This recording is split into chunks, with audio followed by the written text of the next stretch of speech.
This essay is about it's about evolution. It was almost 100 years ago that the Scopes monkey trial took place in Dayton, Tennessee, and during that period of time, a lot of fundamentalist Christians went bananas about the idea that we evolved from lower forms of life. But a century later, the research that was started by Charles Darwin has been fine-tuned, and we have been, or we are, descendants from what are called the great apes.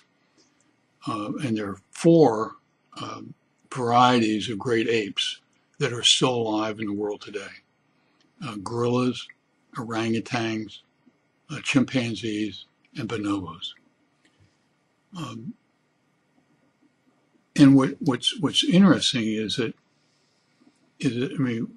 they have done a lot of research that they can determine that we basically, as human beings, have some common ancestor that's now extinct that was shared by the bonobos and chimpanzees. And so the chimps and the bonobos and human beings, their DNA, or our DNA versus the bonobos and the chimps, is something like 98.5 or 98.7, precisely the same DNA that we have.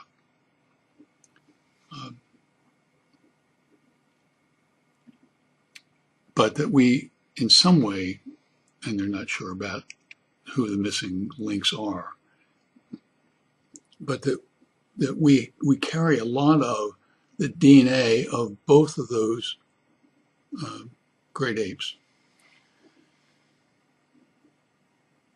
And it is interesting how human beings, their DNA causes them to function the way they do. And so this is an article about the comparison between chimps and bonobos. So I appreciate your time and your interest in reading about our common ancestors, but it is an intriguing process to see how influential our DNA is in the way we function and behave in this world. And so it is interesting about how, and the chimps and the bonobos, even though our DNA is quite similar, the chimps behave radically differently than the bonobos do. So you might want to think about